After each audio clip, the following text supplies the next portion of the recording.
Mother, I found myself a lover. Can nobody replace? Oh brother, I want to tell my mother I found myself a lover. Can nobody replace? Come home late, since you barely reach the sun. Tapping my shoulder, thinking you know it's too strong. Feeling like some breaking that I don't even wear. If you want some loving, I suggest you go ahead. Day to day, with you it's always something else. Working under, oh no, Lord, I don't deserve what you could be, could be. It's so good to you, so good to you. To come every day, for love and let me through. See, I heard it all before, heard it all before. Give all of your life, all of your sweet stuff. We are one. No matter what we do, we are one. Our love will see us through. We are one. And that's the way it is. We are one.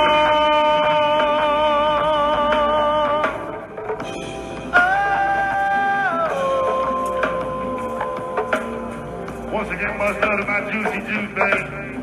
Truly appreciate you, man. Make this birthday real epic. What it do, Marty? Ain't forgot about you, Sha Sha. You and some of them fools been styles and shit. What it do, mean? Down here. Hey, come on.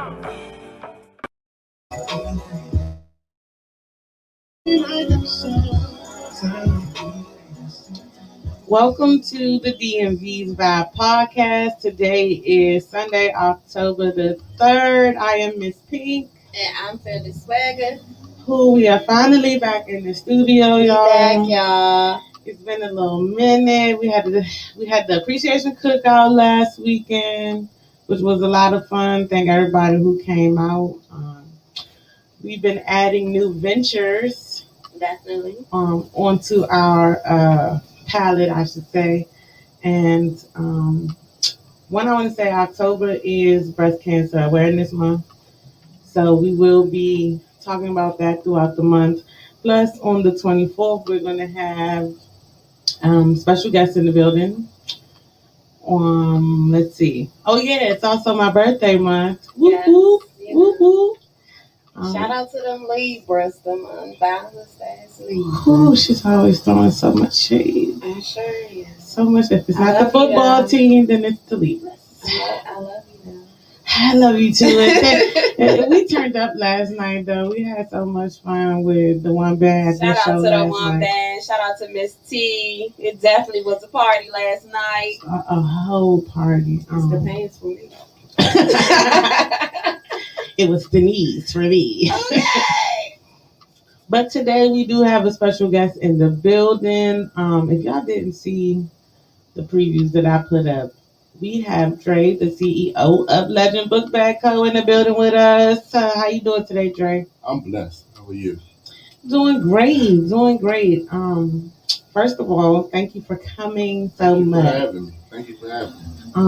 For the people that can get the visual, can you show them your book bag that you got? And just get a little preview of the book bags. Well, right here, this one? Yes. Yes. So you do custom book bags. How long have you been in business now? Excuse me, I know you said don't move. I've been in business with the bags since I want to say June of 2019.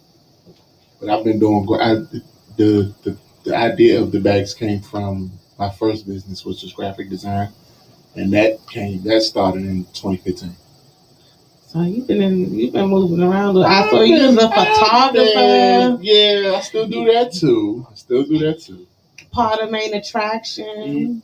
That my baby's no longer with us.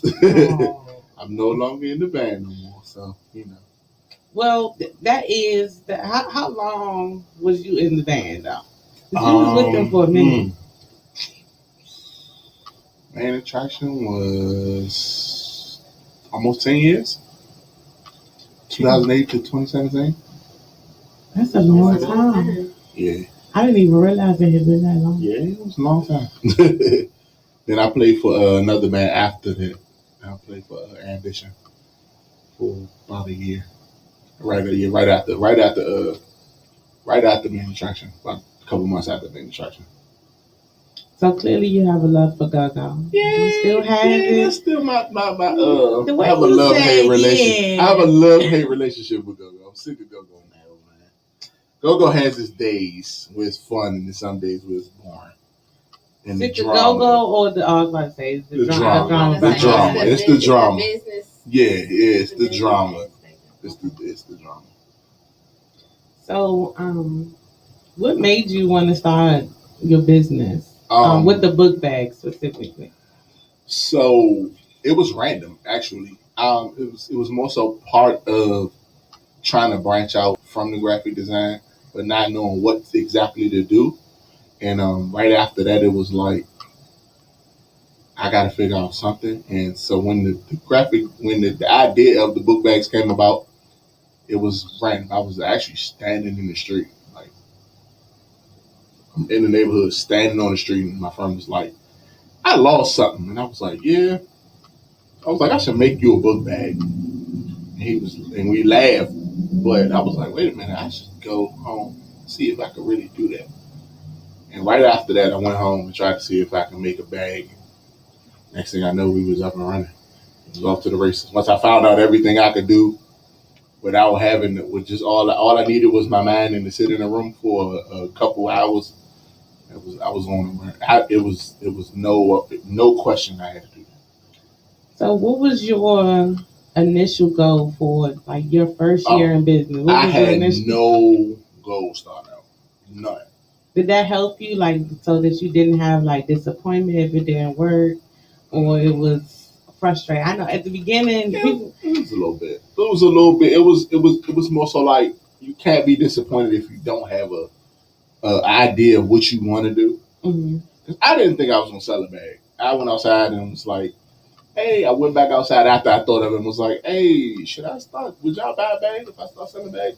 And everybody, of course, was like, "Yeah, we'll buy one." Of course, your friends. I was like, Yeah, we got you. With your friends, or like, I'm gonna ask you this: has being a part of the Go-Go helped your clientele? Yeah, very much so. Very much so. I kind of figured that. I was like, once you've been on in a certain platform, if you start any business, it definitely helps to boost it. Along with social media, social media is like the biggest marketing tool now. Nah, it's Go-Go has helped a lot with the bag sales because majority the first post I made when I made the first bag, I went in the house when I thought of it. Went in the house, created the first one, and posted it. And I went back outside and came back in the house and I had damn near 100 comments. I could cuss. Right? Okay. You can say whatever you want. All right. I just wanted to make sure. I had almost 100 comments when I came back in the house. I want one. Where you get that from? How you do that? Stuff like that. So when I finally finished the first one, it was like, oh, I might got something. And then after that, you got a bunch of people messaging you like, "What made you do that? You got something with that right there. You got something with that right there." And I didn't, because I have no idea how I wanted to do it. It was like I didn't have no expectation. So when I finally did the first one, and everybody's like, "You got something. You got something." I didn't believe them. So I just kept going with what I had until I started to see the stuff happening. And then it was like, oh, okay, cool. The first couple sales was Go-Go people. First couple, like first 20, I want to say, it was like Go-Go people. And you really have a bag for like every occasion. Like, yeah, I was looking. I was like, oh, I need me that spend the night bag. I know that spend the night bag was a hit. That spend the night joint and the streets calling. That bag is annoying sometimes. Every time I try to keep one on me, I never could keep them on me. That's the one I can never keep on me. This one I got on my back, and I got a 90s cartoon one. Oh yeah, with all the 90s cartoons on it. Every single 90s cartoon. And every time I buy one, it goes. As soon as I put it out, it goes. But yeah, those are my 3 top sellers for the bags. I did want to ask you. So, what has been the craziest custom bag somebody has asked for? Because I know somebody had to ask you for something crazy. Of course. It wouldn't be right if they did. Oh man, that's a good one. I did I'm sorry, you told me not to move. I'm trying to see. It was one.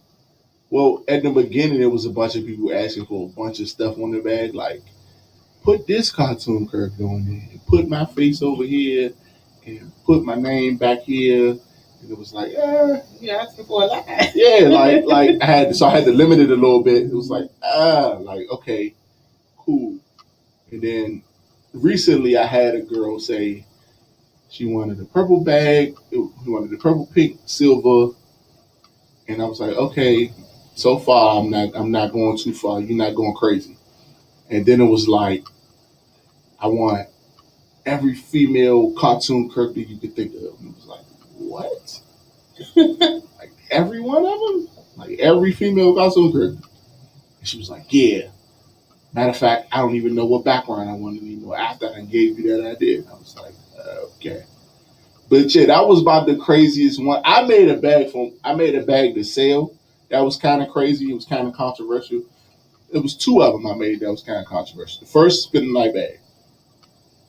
I didn't put it out, but I made a different variation of it. But the first one was a hoe bag. It said hoe bag. But there are I know companies that have bags that literally say hoe bag. But I didn't feel comfortable saying that. You know what I'm saying? But that one and the male spinning light bag. I need a bag that says DA. I need a DA bag. Whatever you want on the bag, I can do. But them was the 2 ones I was like, I don't know if I should put these out. That was the only 2 that I was kind of skeptical about putting out. I would have put it out there. I put the mail bag. The mail bag is actually for about a month was the most viewed bag on my website. The mail spin light bag. It's a book bag, but it got like a bunch of like stick figures having sex. Okay. So it was like, I don't know if people gonna buy this, but somebody actually bought it. I think that's from out of town too, if I'm not mistaken. But those are the 2 bags that I was like, I don't know about. Yeah, because that's a bag that I would wear in the airport. Like, yeah.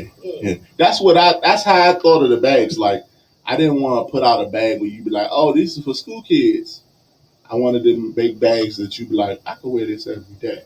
Yeah, because I wear book bag. I'm famous for having a book bag. I do not like purses. Yeah. If y'all know me, I ain't never seen me carry no purse unless it's a special occasion. And people be looking at me like I'm crazy though when I got a purse. Well, I've downsized to my purses. I used to be a big person. I'm fanny pack, little crossbodies nowadays. And I like book bags. It's too much. It slow you down. Only thing, see, I'm a person who I really don't got that much shit to put in there. So when I do have a purse, then I just throw random shit in there.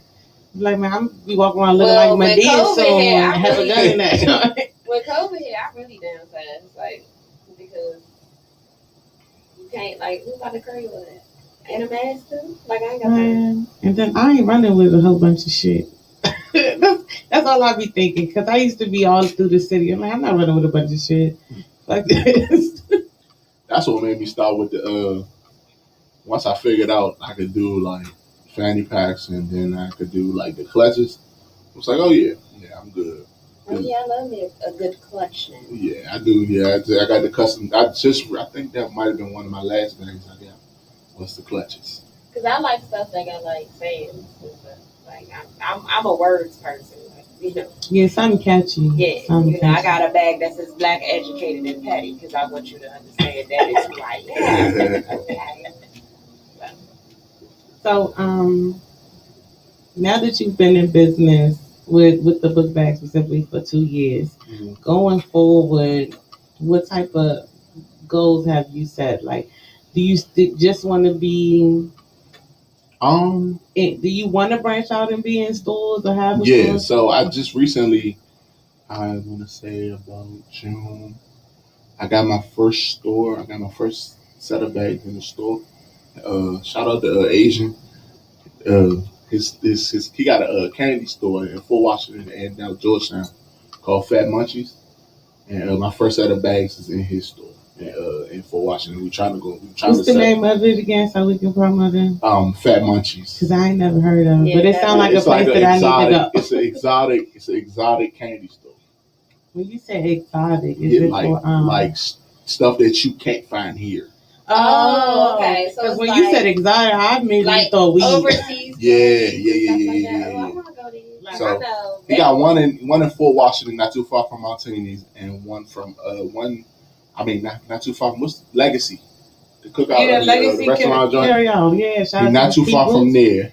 He's not too far from there. Hennessy wings, everything. He's not too far from Legacy, and his other spot is in Georgetown. He's currently setting up to open it up for that one.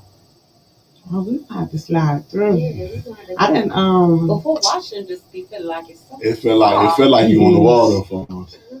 No, we went to see the band play at this place out. First of all, Akakeek already immediately sounds far. But the reason why I didn't sound that far to me, because I said, oh, it's Livingston Road. It'll be all right. You know how long Livingston Road is? Long as hell. Long as hell. Livingston Road I swear, is it was like an hour away from my house. On the way to that show, I was like, dang, I'm only 5 miles. That was the longest 5 miles of my life. Okay? Yeah, Livingston Road is definitely long. And Bambi and them. Bambi and them was out. Yes. They was definitely out down too. Last night, it definitely was a possum out last night. I just want the one band to understand, like, this is real love, y'all. Because we be traveling highways and byways to support y'all. What was that, B&G? No, last night they was at Red Zone Blitz. Oh, but the other... Oh, yeah. Last Monday, or the Monday before last, they was at B&G. Yeah. Yeah. That Monday trip, that was hard. I ain't even gonna lie, that shit was hard as shit. Okay. I think I went to work that day, and then I don't live in the common areas of Prince George's County. There's nothing wrong with that area. So, that travel was... Washington, Akakeek, all that is far, and this country is hell. Murder in the country is hell. Like, for real. I realized was a possum that run across the Green Highway last night. I was like, wait a minute. I don't even think I went home now. No, I had Osborne Road and I kicked it to 495. I can't do 301. Them lights pissed me off. Well, I took 301 to Crane Highway and then came up 202. I took that way. Yeah, that ain't that way, but I just can't do all them lights. Windy ass road. If I was lit, I probably wouldn't have took that way. But I was so about time. So we usually play this game. I usually have the cards. Today I don't have the cards, so I'm just gonna pick a card. Okay. What are some difficult aspects of the work that you do? Trying to deal with the fact that I don't make the bags at home. I think that's the most difficult thing. That I don't make the bags at home. So you gotta deal with that other person doing their part. Like the manufacturer doing their half. And it's like that's the hardest part for me. It's like trying to be able to tell a person, okay, I can get you your bag by this time, and dealing with the fact that I gotta hope that the manufacturer does their thing by that time that I tell you, or else I look bad, and that's the hardest part to me. Did you try several different distribution before? I got three. I'm working with right now. 3, 4 certain bags I do, like the duffel bags. I'm trying to get back. I'm waiting on my carry-on bags, so they're gonna be. I got one manufacturer I do my duffel bags and the overnight bag without the zipper, and the carry-on bags I'll be doing from one. Then I got the regular book bag. This is the school.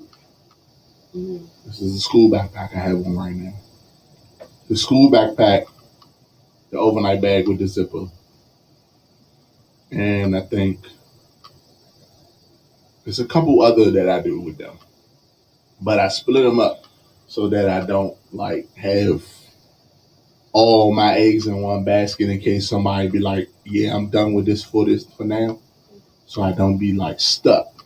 Yeah, I understand that. Yeah. Another question is, what are simple things that bring you joy? Money first. I get it. It's like, I mean, it's not simple, but it makes life simple. It helps you manage life. But so you said what makes life simple? Well, simple things that bring you joy. Being able to work for myself, honestly. That's the first thing. Being able to wake up and go, I'm gonna work out first. And then I'm gonna work. That's kind of like the peaceful thing. But it's easier to go after you finish working out to go work in your drawers. It's a whole lot more peaceful. You're right. It's a whole lot more peaceful. That's the first thing, but that's really number one for me. Mm-hmm. Being able to go, I could work when I feel like it, or if I feel like I want on a slow day, cut my computer off. I can cut my computer off. That freedom. The freedom. That's it. That's it for real. That's it. God, I see what you're doing. trying to talk to you. Okay, God, I see what you're doing. Pulling on the heartstrings. Can you do it? It's not easy though. It's not easy because when you don't make no money, you don't make no trust me, I have friends who have their own businesses. It's not fun. Yeah, them struggles and a lot of people don't discuss when you, especially when you're a new business owner and you going into it blind and trying to figure things out. And if you don't have a group of people that will spend their money with you, you're short. Like you gonna be on hope and a prayer for a long time. When did you decide to just do your business just full time and not work for nobody? None of that? I had got fired from my full time September 2014. I got hired like 3 weeks later to work at a children's hospital, and I hated every second of it. And it was like, I don't know if I want to keep working for people. And the day I actually got accepted into college, I got fired the same day. So it was like, God, what are you trying to tell me?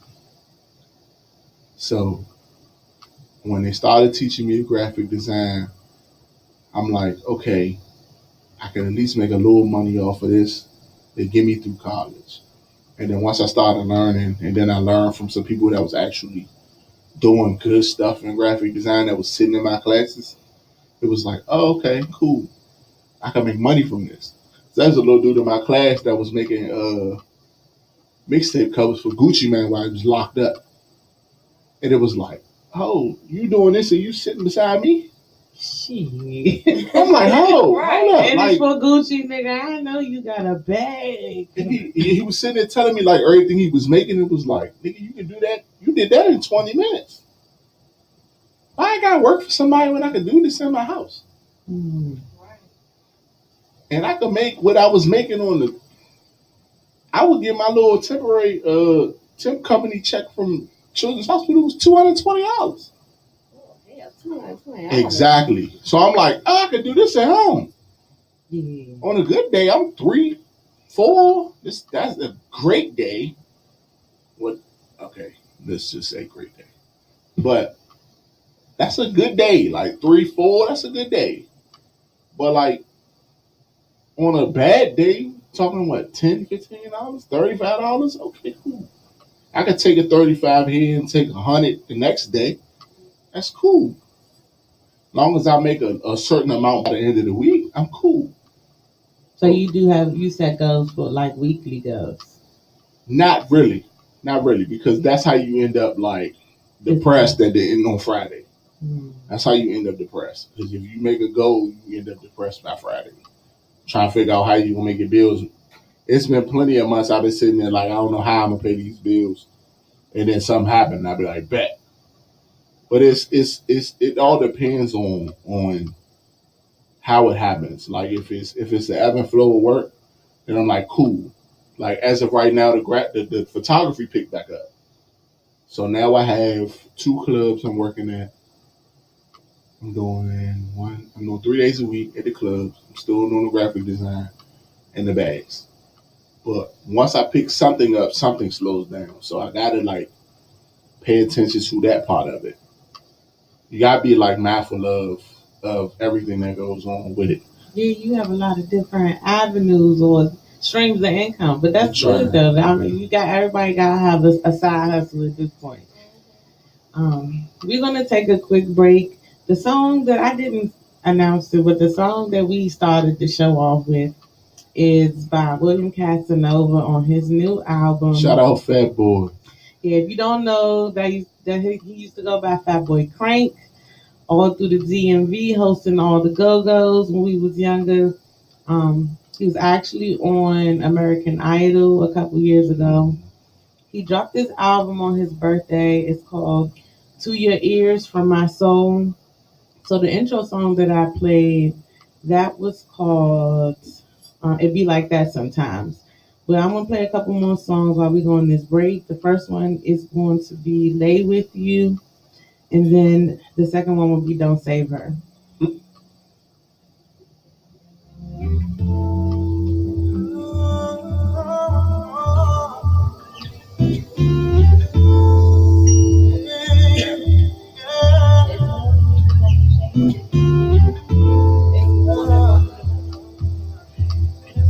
Think so? It's on. We got the music on. Chilling inside on the sun, laying in my bed while you're next to me.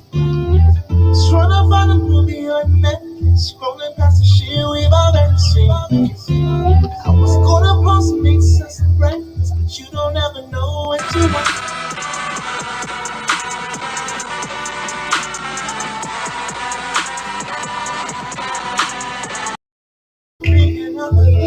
I just didn't ring and you give me that look. You say why you didn't answer? I'm busting out of line. Girl, don't even treat me, no, my phone don't even lie. Tell me okay, don't let these little girls get you hit in your face. It's just another day. When I wanna have it any other way. When I lay with you. You got Lil Young. You got Lil Young. Behind it. Driving Lil Young behind it. It's all on when he on the side. Just wanna stay with you. Wasting my day.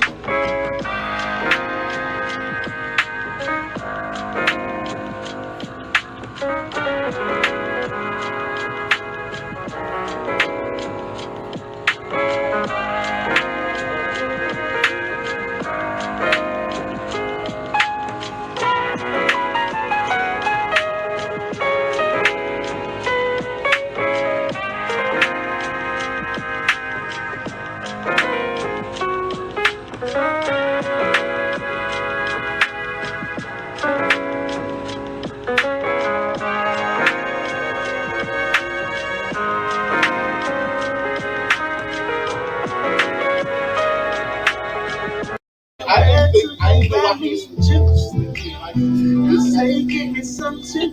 Nothing in the world that I'd rather do when I lay with you. Nah, he used to sing down like at the gallery. Sitting down like gallery. Just wanna stay down gallery. Come home late, see you barely reach the sun. Tapping my shoulder, thinking you won't get you some. Feeling like some fragrance that I don't even wear. If you want some loving, I suggest you go that way. Day to day, with you it's always something else. Working my nerves. Oh no, Lord, I don't deserve what you should be good.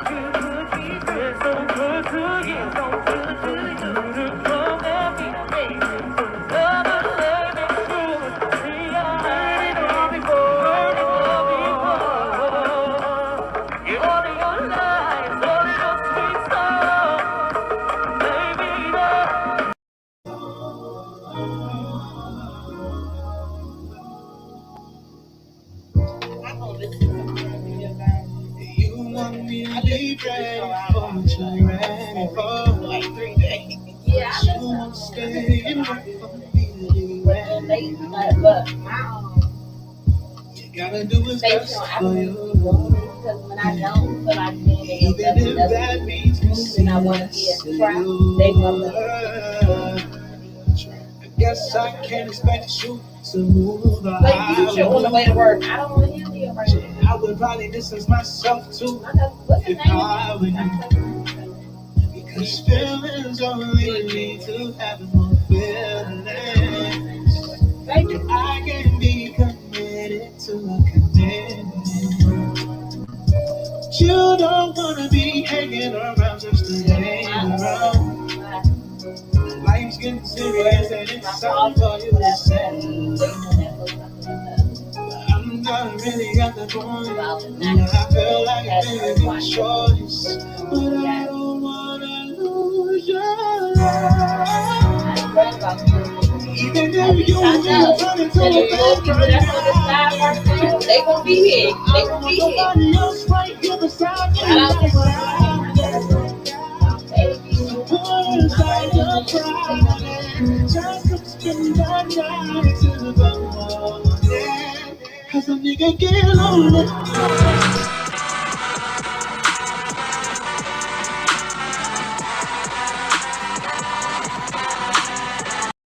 Nigga get lonely.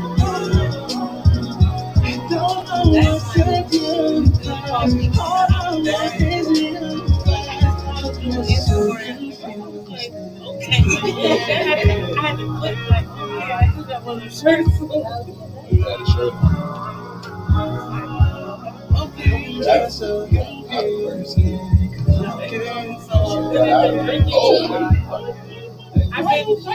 She was lit. I had a, especially if I was lit, I'd be like, how the fuck you get my Instagram? Like a lick. I'd be like, how you get my Instagram, bro? Like, how you do that?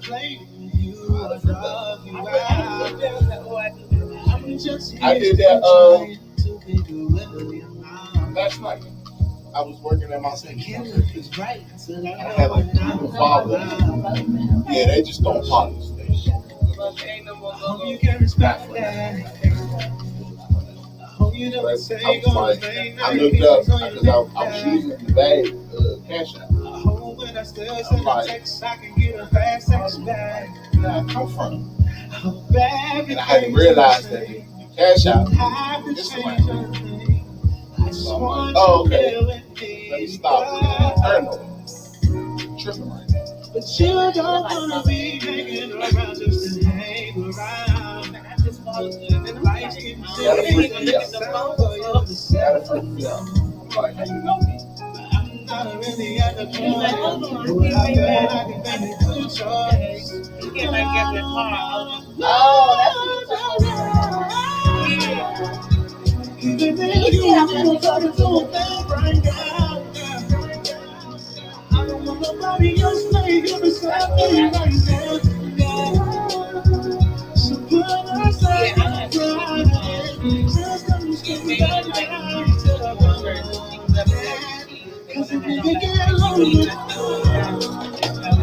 Hey, like this nigga get lonely. And when a nigga get lonely, don't know what to do. All I want is you. Just something feels people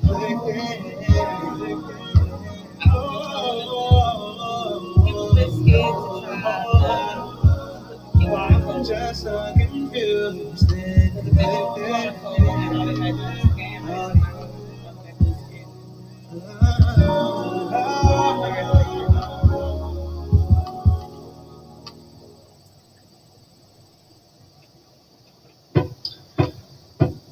Okay, so again, that was William Casanova from his new album. You heard Lay With You and Don't Save Her. If y'all know me personally, y'all know that usually I do not listen to R&B unless I'm like in the house chilling. I usually don't ride and listen to slow music. I'm very much of a turn up person in the car. I think slow music is just not meant to drive with.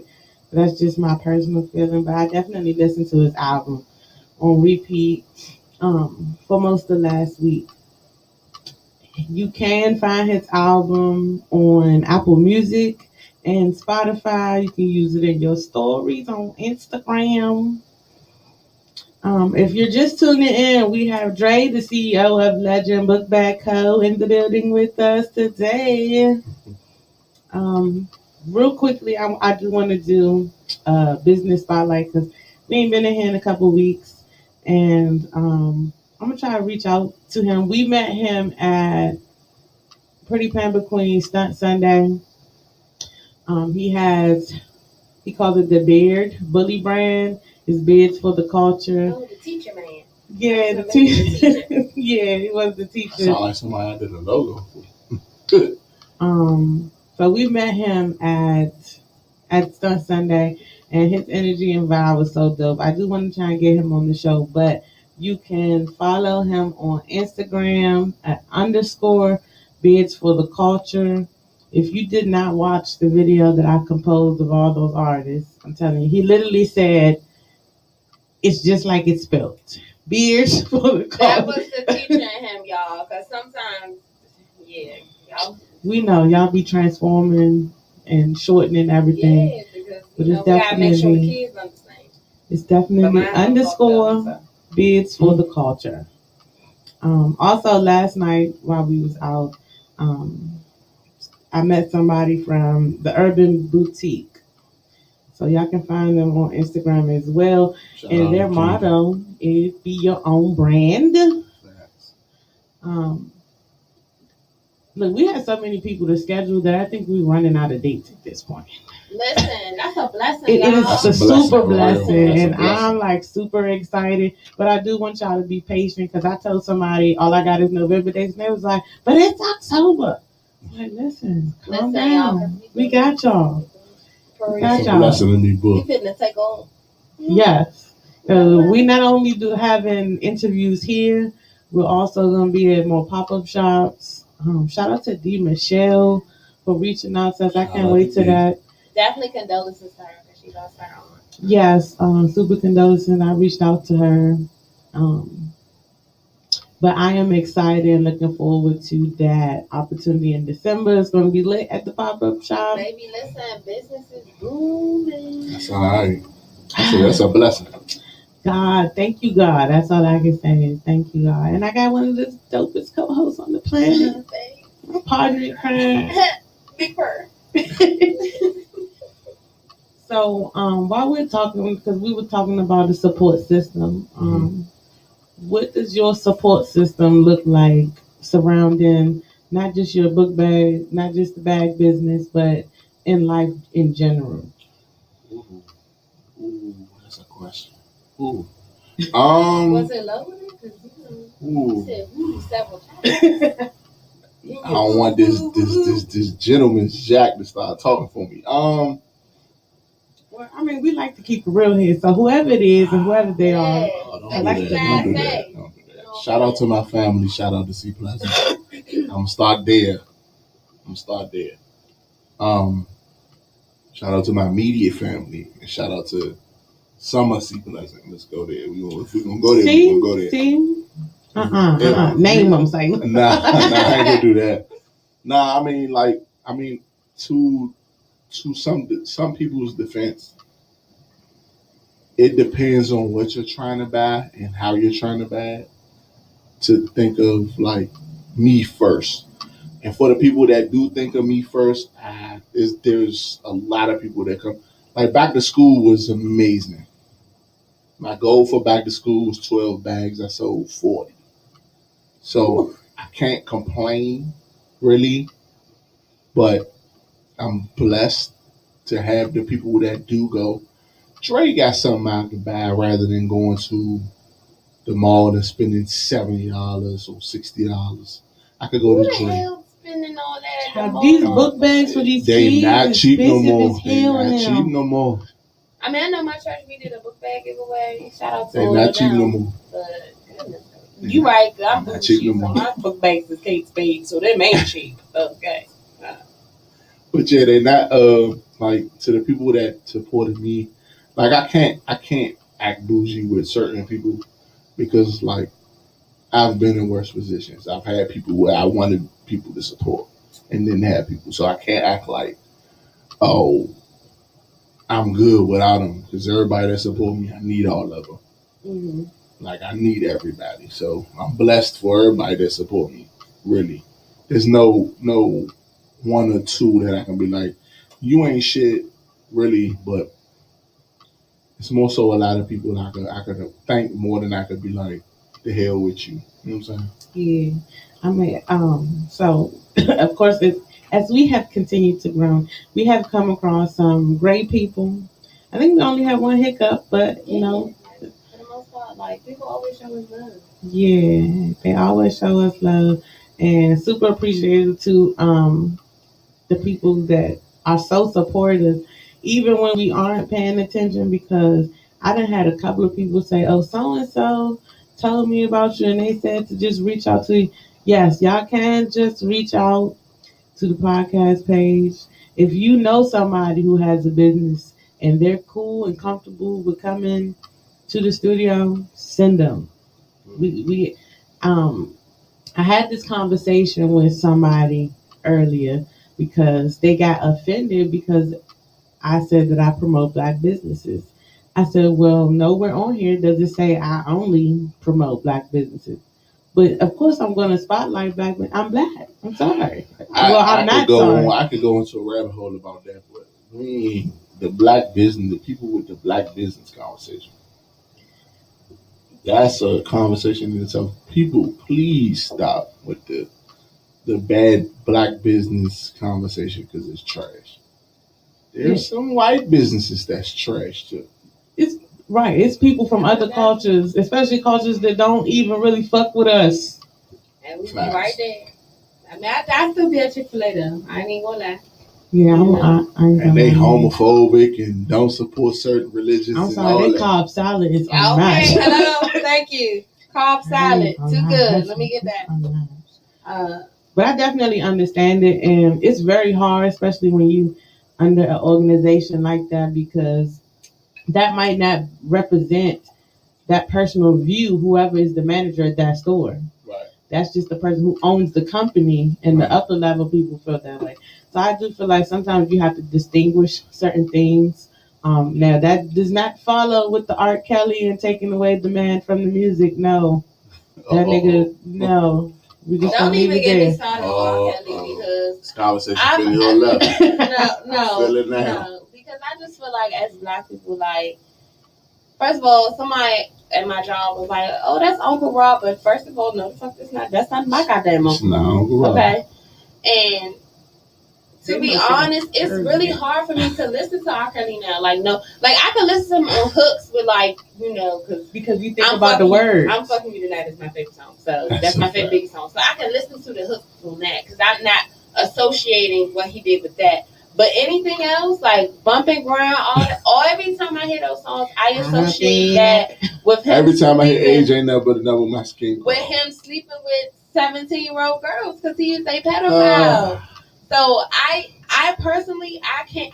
I deleted all the R. Kelly off, and I tried. I was like, okay, maybe no, because ever since I watched I Survived, R. Kelly, and all that other shit, I can't because in my head I'm like, in the thing they said one of the songs that he recorded on his first album, he definitely was humping a 17-year-old girl in the studio. So I'm just like, I can't do that. I just found out recently he's in the background of Aaliyah's first album cover. He is, yeah, he definitely is. Like, now I'm gonna still listen to Aaliyah because I love Aaliyah. Well, damn, I ain't in the cover. He's in the background. The guy that's standing in the background leaning against the wall. It's like a silhouette of R. Kelly. That is art. There ain't no silhouette. That is R. Kelly ass in the background. Y'all done learned something new today up here. But yes, it's hard. Like, it's certain features I can listen to, like certain songs with other artists, because I don't associate that. But knowing like how he was, and I love public announcements, so it makes it hard because I like public announcement. Like, I really like She Got That Vibe, but now I'm like, no, never mind. If it come on the radio, okay. I don't listen to the radio myself. Well, I really don't, but it's like if I hear it out, I'm not gonna be like, oh my god, turn it off. artistic opinion. I completely think R. Kelly is a genius. He is. But musically, he's also a fucking monster. This man was in love with his mother. First of all, let me take it from the psychological point of view. I can't remember, is that Freud or somebody? It was one of the fathers of psychology that actually came out and talked about the complex, I think it was Freud, of a man being in love with his mother. And when he sat there and talked about how he would sip out of the coffee cup with the lipstick. Yeah, no. Because he had a crush on his mother. Yeah, that's no. Absolutely disgusting. No. That's nice. Like, I love my daddy, but ain't no way on God's green earth. Like, that is. Shout out to my mama, but maybe somebody else's daddy. I'm sorry. Yeah, somebody else's daddy. Wow. You know what I'm saying? Stepmother the answer. Wow. But y'all went there. Both of y'all went there. Both of y'all did it. Both of y'all went there. It's just, R. Kelly is sick, bro. Like, he really, really is sick. And for people to really be out here defending him, this is the problem that we have in the Black community. Because there's so many young Black women that were molested and raped by their uncle or their grandfather or their cousins or their mama boyfriend who was uncle, whatever. And y'all sweep that shit under the rug. Okay. And R. Kelly had enablers. Okay. I'm about to say it's a lot of people that need He had a lot of enablers. And those people need to be held accountable as well, because y'all knew what the fuck he was doing, but y'all continued to turn the other cheek and act like it was okay, and that shit was not okay. It's a whole lot to break down about that situation. Like they said, he was hanging. He would go back to his old high school. He found one of the girl that did the most interviews. He found her at the court case. That's sick. The girl that did the most interview, the girl that talked the most on the little R. Kelly joint. She got like 3 names. Lisa something. He found her at the court case about the first girl. So that in itself is wild.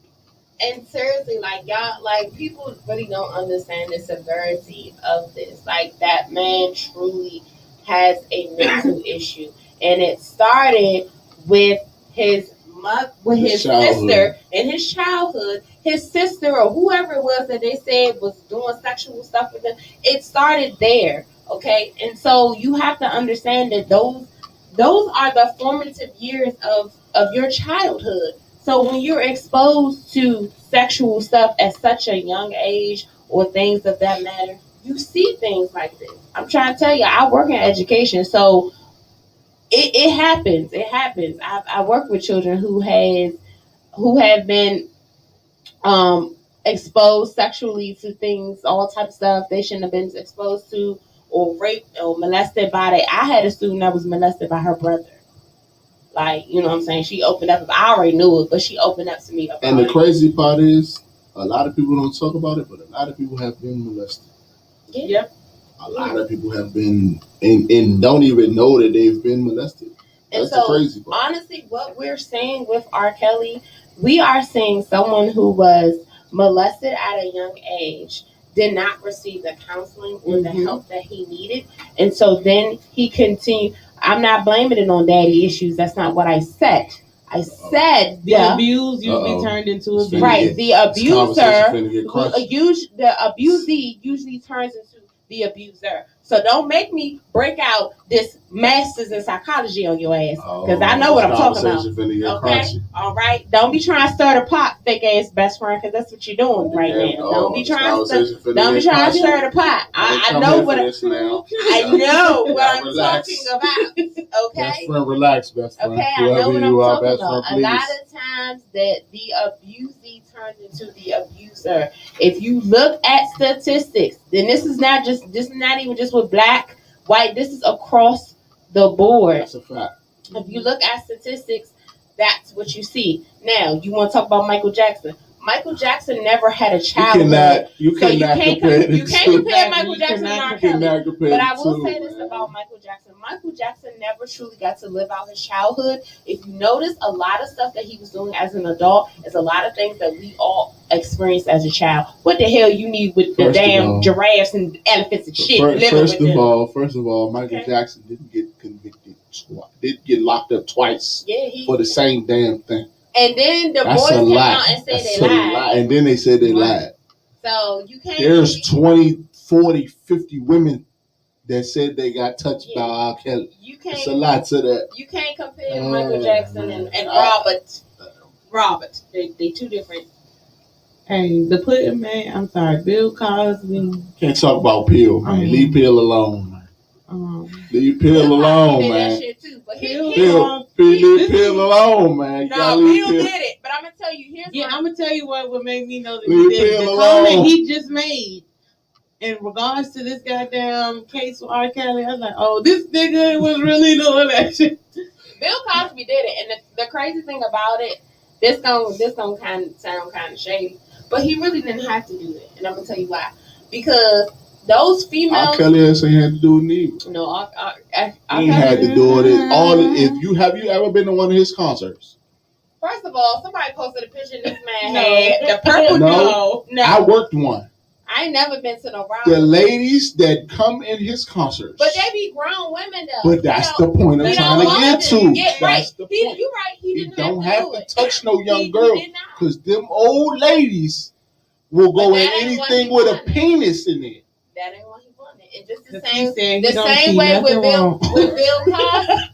With Bill Cosby. Bill Cosby ain't had to roofie these girls because they were trying to fuck their way to the top. Leave Pill alone. Them women would have willingly gave Bill some poutoir. Hey, what was his name? Dr. Huxtable is my nigga. I don't know about Bill, but Dr. Huxtable. Yeah, the Cosby Show was an amazing show. Like, the characters. Why they fucking up our childhood and that? Bill blew me. Because you didn't have to do that. You did not have to roofie them hoes. I think a lot of them, the women was lying. A lot of them was lying.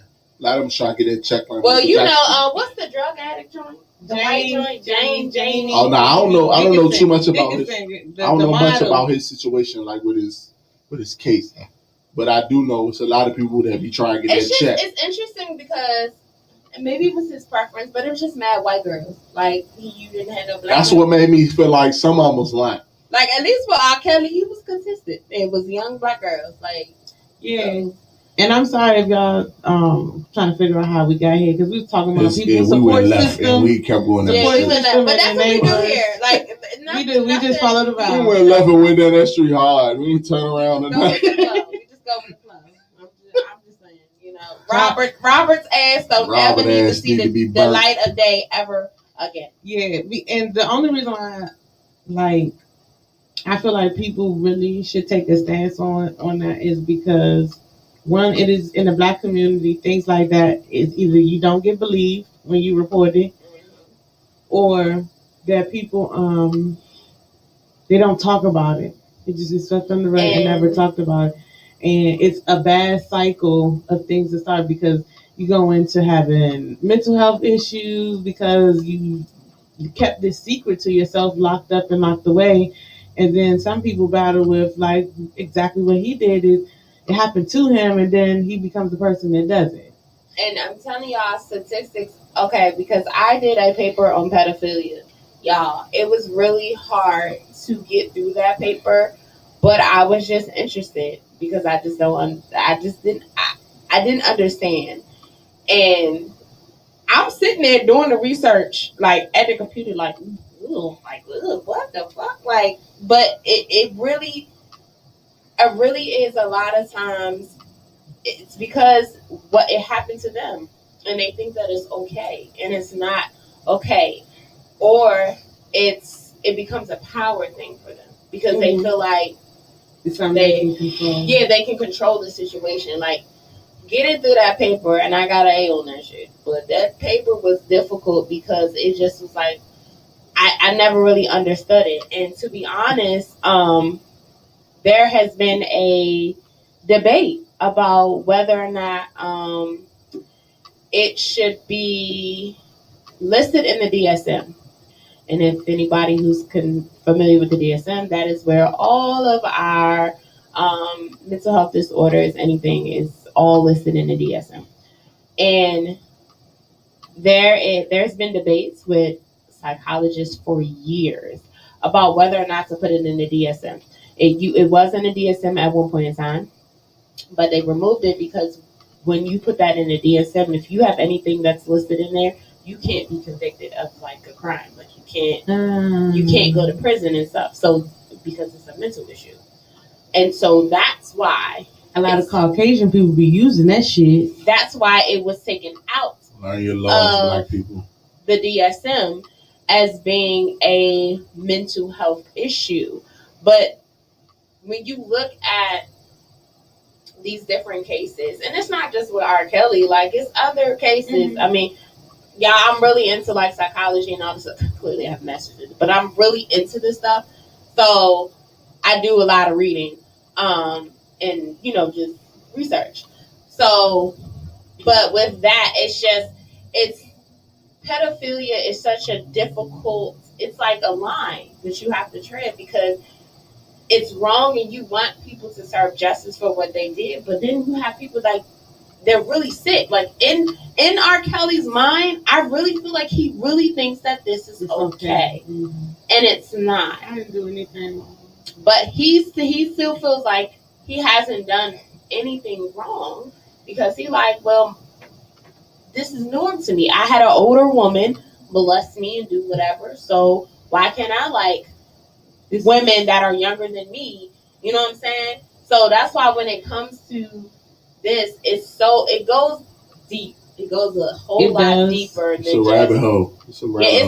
It's a lot. That's why I always tell people, like, one, if you're having a kid, pick your children's godparents wisely and understand what your role is as a godparent. You are supposed to step up as a parent. If something, God forbid, something happens to the parent, that's what godparents are for.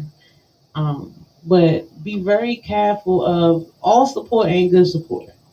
It's a fact. And that's the biggest thing. All support and good support. Some people have ill intentions. It's a fact. So really watch who you surround yourself with. I cut off so many people because of that. The ill intention thing is like real. It's real. Yeah, you would never think that half the people, especially if you go back somewhere, and let's say we were fresh out of high school, and how many people we had around us or talked to. And you look back now, I probably only talked to like maybe a handful of people. A lot of people know my name, but I don't really bang with a lot of people like that. Because them people, they be in their section acting like they cheering for you, and low key, they just trying to take every idea you ever stated, everything you ever talked about, all the how I met you. It be to support my business. Girl, you ain't talked to me not one time, but we was how I met you. We're going to leave that there. We're going to leave that right there. That was a long time ago. Put that there, leave that there. But yeah, a lot of people you grew up with is not going to be there. My uncle, shout out to CEO. He on my live somewhere. But he said something that was like, I didn't understand it, but he was saying it for himself. And he was like, a lot of people can't go with you. A lot of people can't go. That's right. When you get to a certain point of your journey, a lot of people can't go. And I didn't understand that. And I was like, we was riding on one of his comedy shows. And I'm like, damn, that make a lot of sense. And it was like, when I got to a certain point, I would start to notice certain things will happen. Like, shout out to Migo. Migo put me on a billboard my first 4 months of business. And I'm like, I don't know how to take this. And I didn't do nothing but really show him love, like genuine love. But when it came to, everybody that came to me was like, hey, Dre, how did you do that? Like, I want to do that for myself. Instead of showing love, they was like, how can I get that? And it was like, are you supporting or are you trying to get your own self on. And it's like a lot of that is more so it's not support, it's more so just trying to figure out how I could eat rather than supporting you, which is not really support. So I don't really know how to take stuff like that. I look at that like are you really here for the right reasons, or are you I think for me, like if it's somebody that is in my circle, like prime example, like my two friends, Jamal, Octavia, like they most of the time they always on here. We in a group chat, like we talk all the time. So it's like I'ma always put my people on. Octavia has never been like, hey, can you promote my lipstick? Can you promote? Never asked. It should be genuine. But I always put her on. It should be genuine. When she came out with the line, oh, okay. It should be genuine. Like, it should be you know what I'm saying? And I don't ask for nothing in return. Like, everybody, for me, all my friends, y'all gonna get this free promotion because I want to see y'all. Facts. Like, I want to see y'all business be successful. But you know what I'm saying? Like, I'll go to them and be like, oh, well, I want to do this, and this, and like, what y'all think, whatever the case may be. Like my friend Jamal, he's a top selling author right now on Amazon. I'm so proud of my fucking friend, and like we always tell each other like how we're so proud of each other. Like it's never no hate, but then you do have some people that's like, oh, well, how you do that? Oh, that's what you do. Right. That line that Drake said at a certain point where people who imitate you is not flattering no more. It's annoying. No. That shit is really annoying. Like my brother used to say, imitation is a form of flattery. No, that shit is irritating. Like at this age, it's definitely irritating. Like no, that's not I cut off, and I'm probably gonna get in trouble for saying this on live because I know it's little sister gonna see it. I cut off my little brother. Man. One of them people that I'm talking about, it's the liquor talking. Fuck it, we there already. Let's go there. The billboard, and this is my first 4 months of business. He was standing on the block with me when I came up with the idea. Bro, go do that. I'm like, cool. But once I got there, it was like, oh, well, I do this. How do I get that? I want to do that. But it's not more so, how do I do that? It's more so, support your brother and let your brother take you with him. I look at it different than that. Like, cause when I supported the dude, it wasn't, oh, let me. You looking for something? Yeah, it's not a loaded support. Mm-hmm. It's genuine. With me, when I shared the dude, when he did it, the dude did it himself. He went by himself and he launched his line, and I supported him. I shared his stuff and was like, "This is major." To be on a billboard, that's hard to do if you don't know what you're doing. Yeah, and it costs a lot. Definitely. So I'm like, man, this is big shit. I live in Sea Pleasant. Ain't no billboards in Sea Pleasant. I got to go to Walker Mill to see a billboard. Okay, because I ride through Sea Pleasant every day. I got to go to Walker Mill to see a billboard. So it's like, that's big shit. And it ain't cheap. Mm-hmm. So I'm like, this is beyond my... And I didn't think nobody would buy my bags. So it was like, oh. Because I'm fitting the Bible. It was a humbling experience. It was like, yo, I didn't think this was a thing. I didn't think nobody would. But see, that's the honestly, I feel like because a lot of people don't realize how much humbleness will take you so far. Touche. And I just made a reel about this earlier. But like being humble, you know what I'm saying? Like I'm grateful for how things are moving for me. But the thing about it is being humble is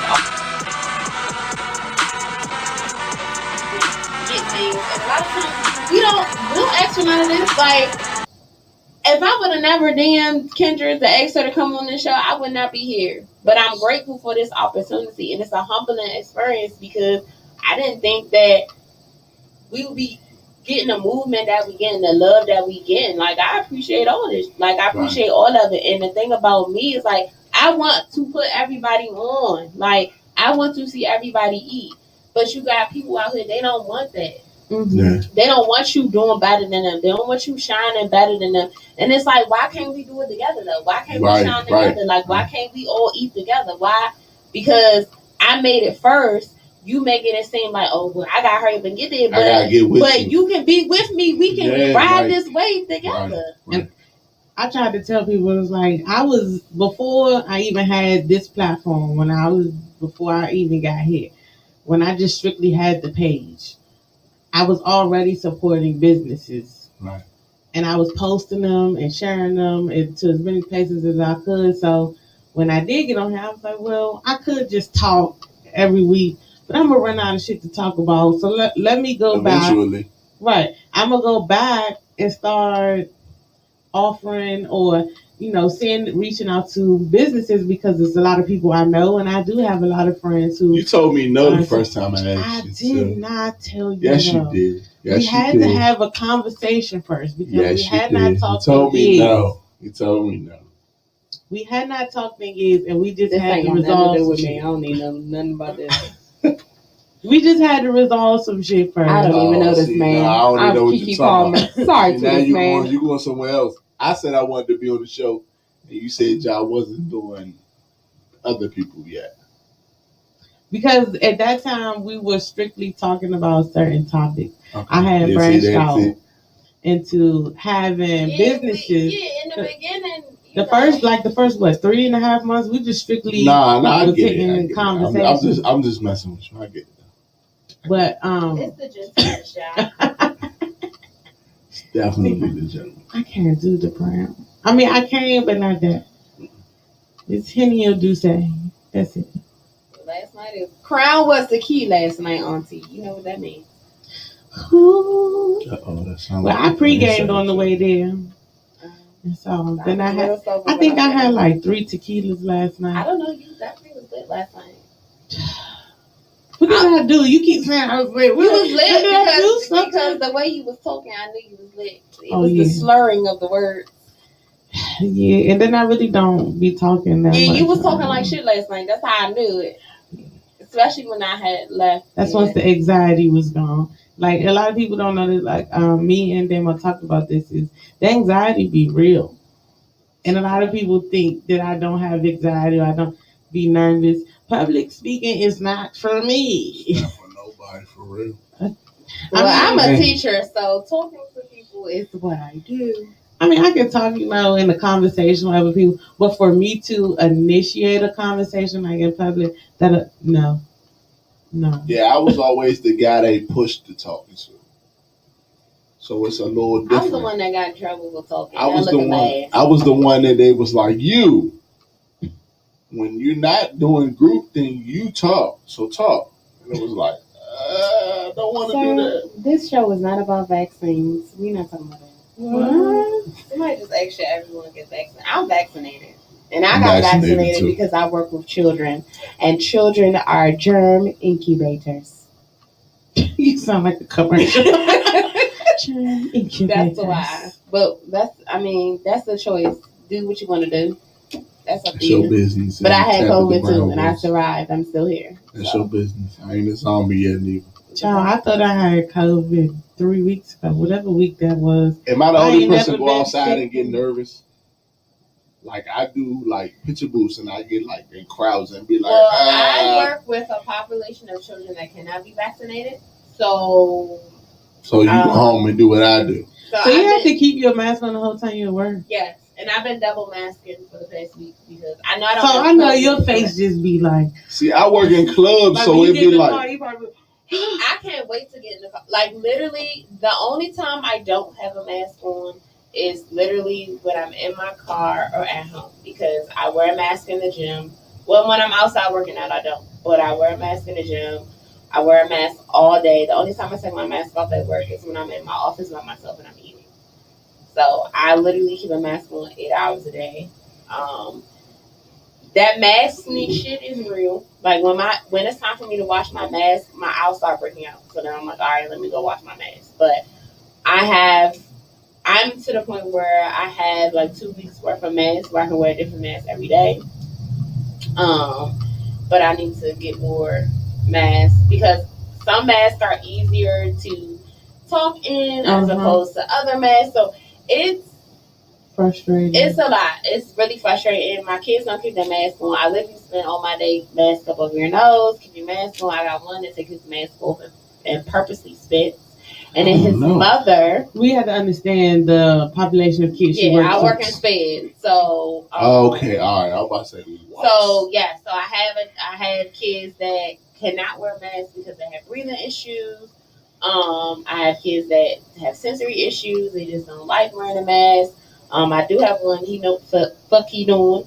Sorry, y'all. That's the gentleman check talking. He wears a clear face shield. We take that shit from him because he spits in it. Don't nobody got time for that shit. So we give him a regular mask. But it's definitely. I do have one of those too. Face shield. It's definitely difficult. So y'all, like I as a teacher, I'm tired as hell, and we only been in school for a month and a half. God bless all of y'all. My sister's a teacher.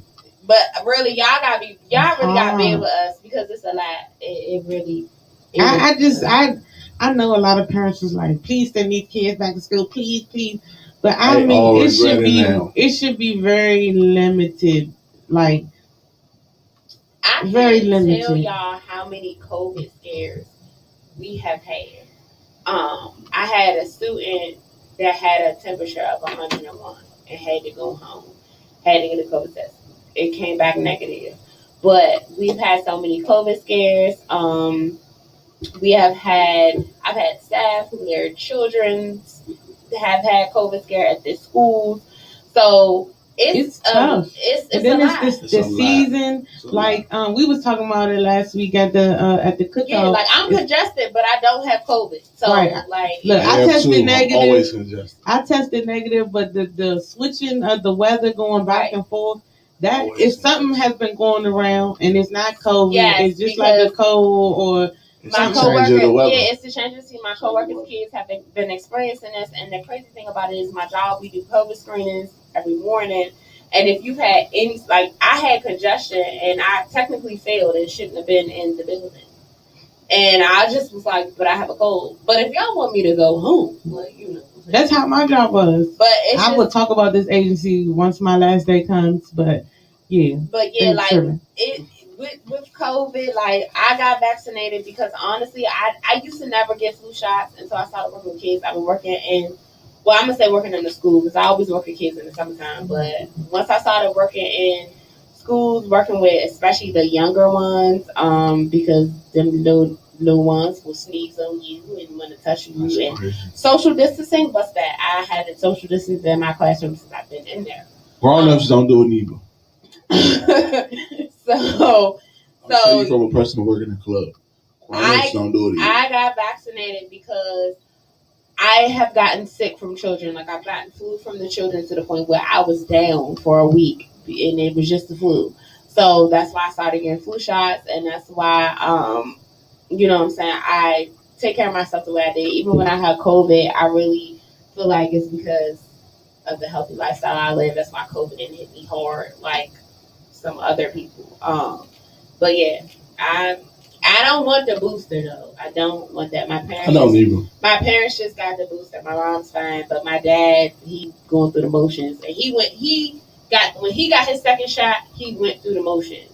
So and that's how I've been realizing everybody's different. Yeah, like me and my mother was fine. Now when I got the second shot, I was fine, then I went to sleep, and I don't know, I feel like I was having an out-of-body experience. I don't know what the fuck was going on that night, but it was a lot. But my arm was sore. My arm is definitely sore, but I just feel like the vaccination is your choice. You know what I'm saying? If you want to get vaccinated, cool. I just know that I know with the mandates that are coming out, and some of these schools like DC, like Merle, said that you have to be vaccinated. What's that word you said? Merle. Her name Merle.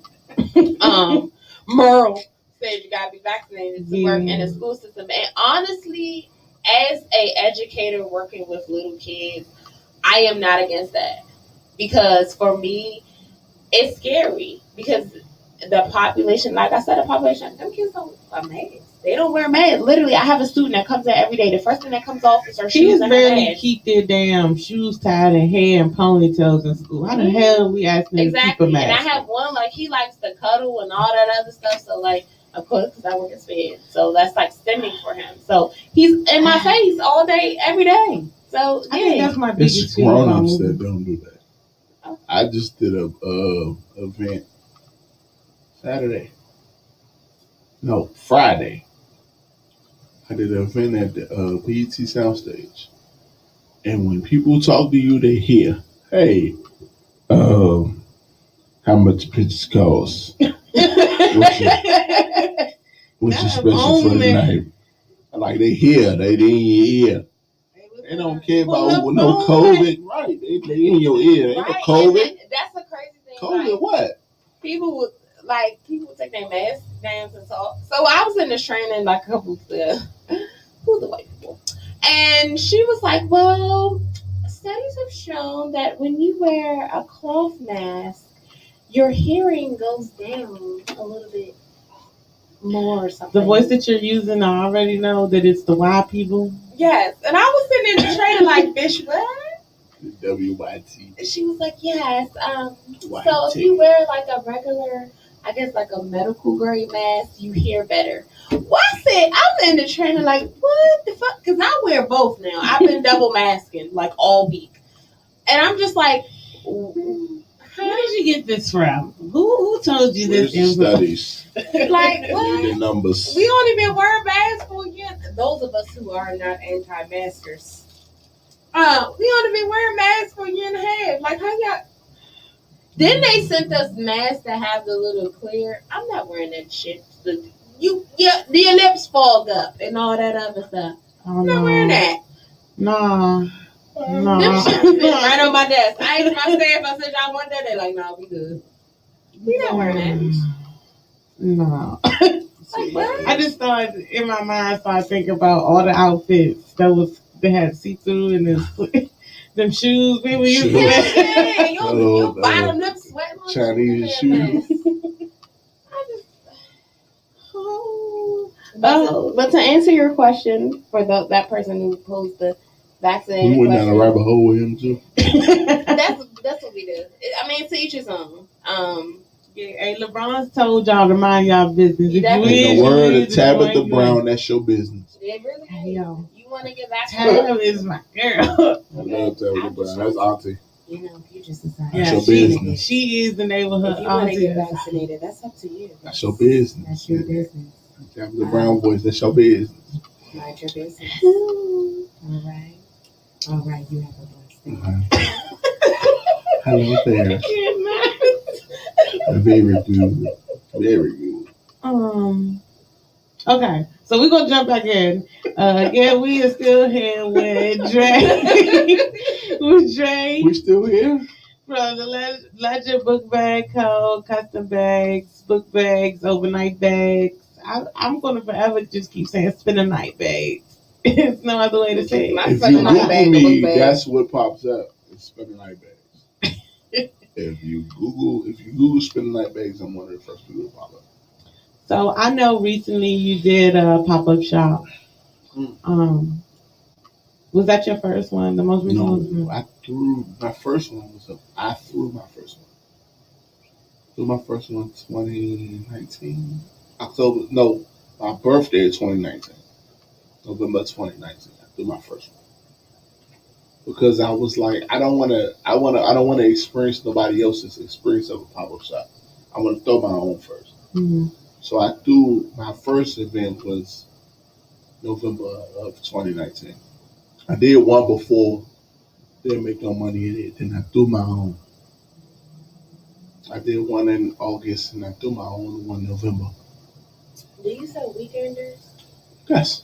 Oh, okay. That's the overnight with no zipper.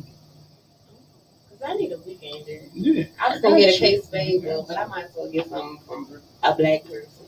I got you. The overnight bag with no zipper is a weekender. Excuse me, no zipper. Do you like pop-up shops now? No, I don't. Got straight to the point. Because a lot of people now like DC has become the land of the arrogant. Because a lot of people don't like they think they have the crowd, but they do not have the crowd to do pop-ups. I feel like you ain't on Stamp Road. Okay, because all the pop-ups be on Stamp Road. Stamp Road, yeah. Stamp Road. Nah, I threw one on for. I threw one right here. Old Saint Bar. Old Seville. Old Seville Road. Mm-hmm. Right there, that little back street, right there by the Wendy's. Mm-hmm. I forgot. I know the boutique right there. I threw one at that boutique. I had 50 people. I made $600 by myself. Like they didn't even want to give me the whole store. They kept their stuff up. I thought I had the whole store. They wouldn't give me the whole store. I still made $600. And I had my people want to buy his stuff. Like, hey, where's the dude that work here? I want his stuff too. But like it's a thing where most people think that okay, I'm a speaking C Pleasant. Speaking C Pleasant. Most people don't know where their ass at. Mm-hmm. Most people don't know where their ass at when they throw pop-ups. They throw pop-ups and don't have nobody coming. Yeah, I've been okay. So y'all know I'm that friend. I'm that friend that's gonna show the hell up. And I've been to a couple pop-up shops. And you was the only one there. We sitting there like, well, you the only one first there. of all, why the fuck did you put this pop-up shop in this particular area? And why would you have this set up the way it is? And why do you have why you have this company here and this company here? Like, why? You know what I'm saying? Like, there's a lot of things that go into when you throw your own. Yeah, it's some pop-up shops that I've been to that I'm just like, who the hell put this together? There's a lot of like location, your clientele, your following. There's a lot of things that go into when you throw a pop-up. I don't throw pop-ups often because I know who I am. And I mean, I have a little bit of a following. The one I threw was on my birthday. So I was like, I'm cool. Even if I don't lose. When your birthday? My birthday is November 15th. Soft Scorpio man. Keep on. Don't do that to me. Don't do that to me. Whew, Scorpio man is a whole different breed. You love it here. It's okay.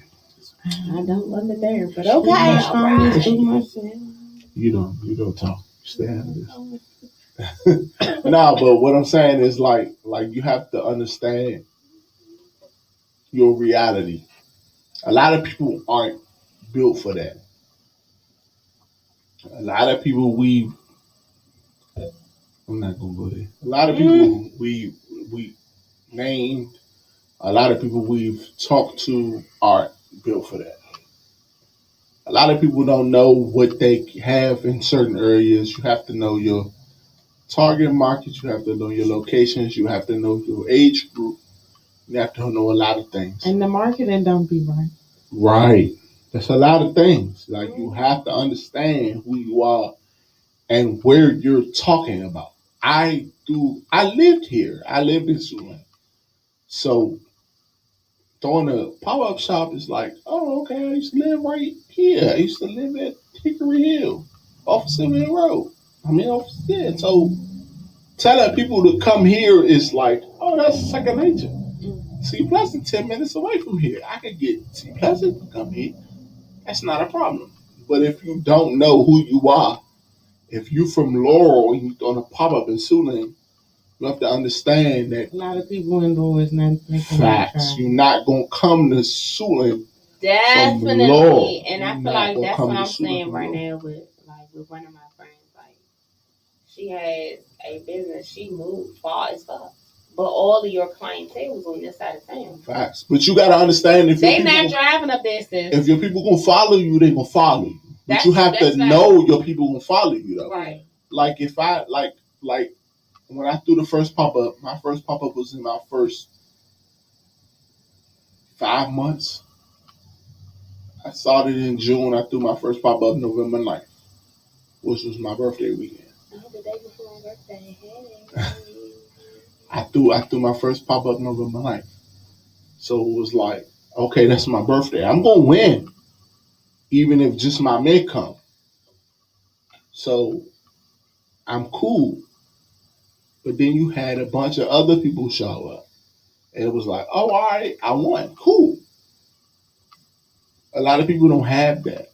You live in Laurel and you don't have a bunch of people that don't travel the world. So it's like, yeah, I ain't even gonna lie. Them people don't be going nowhere. Yeah, like unless it's a ball. It's not a thing. It's not a thing. I went to high school. I fuck with y'all. I went to Laurel. I went to high school in Laurel. So them people don't travel. They don't go nowhere. I did not. They do not go nowhere. But it was. It's an island. After 6 o'clock, it's an island. So if you don't have a car, you're stuck. But that's Maryland, period. Like, if you don't have no car, you stuck. It's extra. Some parts of Maryland. It's extra in Laurel. But Laurel, well, after 6 o'clock, you're stuck. And then it's almost like, Laurel's divided into 3 counties. Yeah, because I was looking at the Howard County side. It's crazy. It's crazy. That's probably the better side to move on. Yeah, but I don't want to live in Peachey County. The property taxes too goddamn high. But when you start looking at things that people can do in Laurel, and really only things that there's left to do after that time where you're stuck out there is to eat and drink. Yeah, they should be doing Laurel. Definitely, that's definitely a fact. And I had people come to my pop up from the furthest. My cousin lived in. Shout out to John. He lived in Frederick, and I was like, "Why are you here?" And he's like, "For you." And that's fact. Like you, once you find somebody that's really gonna ride for you, they gonna ride. The following is crazy. Okay. If you're following solid, you good. I'm one of them people, okay? Because me and my Honda, we gonna go. Gas high as hell. See, I'm used to being on this side, so even no matter where I live, and I done lived on this side of town too, but I worked on this side of town for so long, I know so many people on this side. Yeah. So it's like, I ain't got no problem traveling. I would not tell somebody to come to the other side of the world, aka Laurel, because it's just not where you want to be, and it's not the same way that it used to be. It's an island. It's different now. Yeah, I worked in Belleville for 3 years. You spending 25 on BW. Don't matter what you doing. No matter where you going, you spending 25 on BW. I talk about $295 every week. Y'all know I do. On Facebook, $295 is somewhere in a post. The devil. It's definitely crazy. Spend plenty of time on $295. Baltimore County. Up and down the road. So I do want to talk about like networking and your branding. How has that process been with you with, working with other companies or just being able to build your brand so that you don't feel like you're stepping on anybody's toes, but at the same time, you still are like humble for how far you come. So part of it is I know what I have. Like every business I have, I noticed because there wasn't a lane for it. Every business I started, graphic design, the picture booth, the bags, is because I don't see anybody else doing it. Mm-hmm. So when I started the picture booths, I was playing in the clubs. There wasn't no cameraman there. And I look up and go, I take pictures.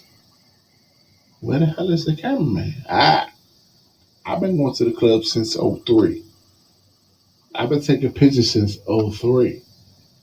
I get into the bands in 2009, 2010. Ain't no cameraman there.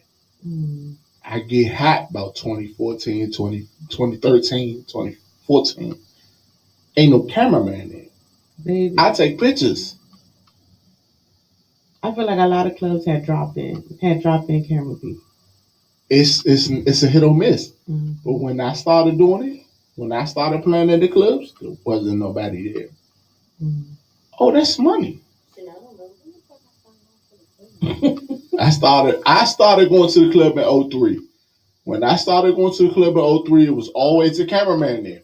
when I started playing in the band, and when I got hot, about 2010, there was a cameraman there. But when I got real hot, it was about 2014. There wasn't no cameraman there. There wasn't no cameraman. Right. That's the thing. I'm like, oh, that's money. Yeah, when I was first promoting, it was. Because now, like, I went to an all-white party, like no cameraman. 2018. It was the cameraman day, you know, and they be like, oh, I took a picture. I went to a radio, so what the fuck they are? They promoters. And then, you know, that cameraman. But yeah, when we first started going to the club, no cameraman there. No cameraman. I'm glad I was playing. But look, it's always strategic though. It wasn't no just. Oh yeah, I take pictures. Me cameraman. No, it was like I walk in the club. It's dark as fuck till I get to the stage. Where's the cameraman? No cameraman. Me. I have a camera. I have backdrops. Cool. But it was like I started to notice things that I was doing that I didn't notice people doing. Let's keep it G. Everybody somebody that does clothes. How many of them do bags? No, for real, everybody has a fucking clothing line, and every time I say I do bags, somebody said, "Why you don't do shirts?" And I'm happy, but at the same time, I'm like, "Damn, can y'all give me something different?" Nobody has originality no more. Because everybody got a damn street Everybody wrote some. In the word of my Sula niggas, shout out the shooters. Everybody rode somebody dick to the promised land. I do not want to ride nobody else way into no promised land. I am going to make my own promised land. You do not see nobody else doing what I do. And that's one thing I will say. Especially in the DMV. These clothes, I want the clothing lines to really get real creative. And everybody put a logo on a shirt, and that's all they do. I'm going to say shout out to Trapper. If you never follow Trapper, Trapper has done a lot of different things with clothing about like how the graphic artwork looks, things that change colors and transform, and it has a different message under a certain kind of light. Like he's done a lot of things that I felt was different. Yeah, that's different. But a lot of these, okay, now this gonna come off as shady. Uh-oh. But I was a brand ambassador for a black-owned whatever, and that shit was over fucking priced. She said black-owned whatever. I'm sorry, y'all. It's a Jackson. It was a black-owned clothing line, and no, it was how he curried me at the end that kind of left a salty taste in my mouth. I bet you won't say his name. K. Rousseau. Why would you do that? And I will say, yeah, shots fucking fired. Like, I don't care. But I will say, like, a lot of times with some of these black-owned businesses, and this is just me, like, people are very cocky. And it's okay to be confident in who you are.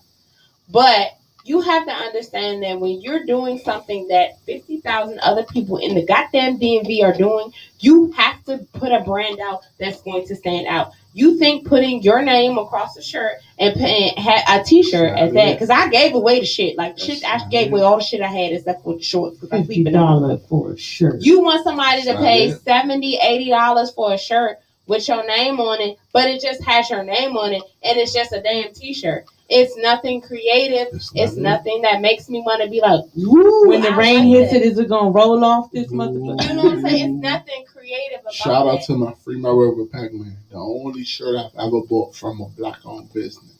And honestly, that's my issue that I have with some of these black-owned clothing. Like, I want to support my people. I want to put my people on, but you right. Stop going to Baltimore and buying your shirt. I'd rather go on Nike and pay $20 for a Nike shirt because it just got Nike on it. Material branding and promotion is a thing. My cousin stupid $80. Girl, that t-shirt was $70.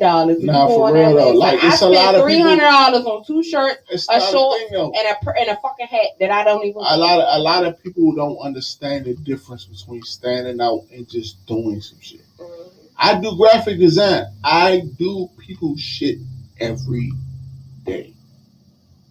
It don't matter. I'm gonna take your money regardless. It don't matter what you doing. It's great. That's great. You have a business. Cool. I'm gonna support you. You want this done? I got you. But I'm gonna tell you. I'm not gonna just say, "Hey, you have a business. Yeah, let's do what you said." Yeah, I'm not one of them people. Okay. I'm gonna tell you nah. That ain't it. All right, so somebody gonna say that's what Hugo Boss did. First of all, let me just say this: Hugo Boss have a different fabric than most people use. First of all, there's a fabric, there's a marketing concept, there's a target audience, there's a pricing.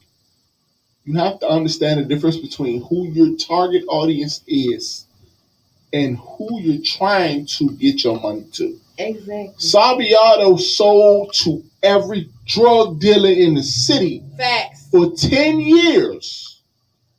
And the difference was they shit looked better than All Days. Agree. It did. Sabiato was in Georgetown. You look better going to Georgetown to get your materials than they're going to Central Avenue to go get your stuff. Shooters still open on for Shooters is still open. It's right there by Bass and Cruz. I'm gonna tell it. I went to Shooters. So let me say this: when we talk about name brands versus black owned, first of all, you all are not doing any different than what these name brands are. You're not standing out. For me, it's about standing out. I have plenty of shirts that I've got from God is Dope or from other black owned businesses because even though they like I can't remember the one that I always buy from because they're custom made shirts. But I like sayings. I like words. Like that's me. Y'all know me. I'm affirmations all day. So words speak power. So I buy stuff because I specifically like the wording and what the shirt says. Okay. But for you as a black owned business that don't nobody fucking know, why would I pay $80 for a cotton t-shirt with your name? That's the point that I'm trying to make. A lot of black owned businesses, you outprice your people. And I understand that it costs to make these things. It don't matter. But it's like, why would I pay $80 for a fucking t-shirt when I can literally, everybody who knows me, I don't pay full price for a motherfucking thing. Anybody who knows me, I'm cheap as hell. So all the designer shit that I have, which is only Nike and K-Spade, all that shit is discounted and it's 2 seasons behind. So y'all know I don't pay full price for fucking nothing. So why would I pay $80 for a t-shirt? Again, when I can go to Walmart and buy a pack of t-shirts, which I did, for $17 with 8 different colors with nothing on the fucking t-shirt. I had a person come to me. Come on, no. I did a pop-up shop. One of the last couple pop-up shops I did, I had on one of my book bags, I had a white t-shirt on. I had some super dry shorts on, swimming trunk. And the dude like, why you don't got on one of my shirts? And I love this dude to death. He from C Plus. Now, I promise I don't like talking about C Plus like that. But I'm like, what is it that makes you different than my white t-shirt? I paid $18 for the t-shirt. I'm gonna pay $30 for yours. My white t-shirt gonna get me through the night. If I ain't eat, it's gonna give me at least to 5 o'clock. Why am I gonna pay $40 for your shirt that just got a logo of your shit on the shirt? And it's like, I don't want to tell you that. People gotta be reasonable. You gotta be real. You gotta be real. Yeah. You gotta be real. Yeah, but that's the thing. Like them God is Dope t-shirts, I can get one. I don't mind paying. They got a sale like every other fucking week. And I don't mind paying $20. Yeah, it'd be $85 and it'd be $60 when you get to it. I don't mind paying $20 for God is Dope t-shirt. Like HGC Apparel, I love her stuff. I only buy it when it's on sale. But I don't mind if I buy a hoodie and the hoodie is her. I think the last that they bought was like $50. Okay, cool. But I also got it on sale because the sale it's normally it might be like $70. that's cool. Like that's how I shop. Like everything is on sale because I don't pay full price again. If your target audience, but think about your surrounding environment. Think about your surrounding environment. Then think about your target audience. The whole thing is because when you think about Kanye, when he did his shit, he was not thinking about the rest of us. Nobody in his fucking tax bracket. That damn Gap sweatshirt, $90 damn. When you could go to Foreman Mills and get that shit for $15. First of all, most black people cannot fit Gap clothes. Facts. That no my big ass, and I ain't even that big no more, and I can't get this. Most people can't fit Gap clothes. The most their jeans go to is a 36. Trust me, I know. Most people that shop at Gap, you have to be skinny. You can't be over 220 or you cancel Christmas. You can cancel Christmas. It's the truth. But he was not thinking of anybody about people who were not in his tax bracket. Well, on top of that, if you look at some of the stuff he sold, you've seen it before. You just don't know you sold it. Nah, for real, because that shit that he was selling. Them boots are security boots. Them sweatshirts with the holes and shit in it. You can go right to Foreman Mills and get you a damn sweatshirt and make that shit your damn self. Facts. Them boots are security boots. The boots that he sold for $350. These new are security boots. These new Yeezys, them is house shoes. Y'all, they are shower shoes. They are gel shower shoes with extra padding. Facts. Those are gel shower shoes. This is my issue with when we have some of these clothing lines in the black community. Like this is the shit that you're putting out, and you want me. Y'all get mad, well, y'all support the white folks. Yeah, because again, I can go to Macy's and get my Nike shirt for $20. And it's a regular ass cotton shirt, but I'm paying $20 because it has Nike on it. But you want me to buy a shirt from a clothing line that don't nobody even fucking know who you are. That's what my thing is. And you want me to pay $80 for a cotton fucking t-shirt? Once you get your audience or the revenue that you at least getting your name out there, then you can adjust your price. That's how I feel. The advantage is having something that nobody else has. Yes. Right. And I think people don't really understand. They don't get that. Because I sell book bags, overnight bags, duffel bags, carry-on bags. I have not seen a person in the DMV. I've seen one person do a custom carry-on bag since I've been doing them. I've probably seen people paint, do their own paint them. Yeah. I can put your face on a carry-on bag. The bag you carry in the airport, the roll-on bags. I have not seen that. So I look at it different. I look at it like, okay, yeah, you do this, but you don't do what I do. Yeah. And when the reality is most people don't understand is when you do something unique, it's a blank check. It's a blank check. People gonna come to you because it's like, oh, I ain't never seen that before. And honestly, during the pandemic, y'all about to get mad. But I saw so many damn clothing lines. I'm like, can y'all please find something else to fucking do during this damn pandemic? Make some damn candles or some shit like that. Something else. Everybody literally was coming out with clothing lines. Why? And it's all the same shit. You got shout out to shooters. You gonna ride another dick to the promised land. You got jumpsuits. You got hoodies. You got ride t-shirts. Another dick to the promised land. Literally polos. And then they be the same price. That's the crazy part. And I understand that some people feel I'm just pricing it what I feel like I'm worth. And don't get me wrong.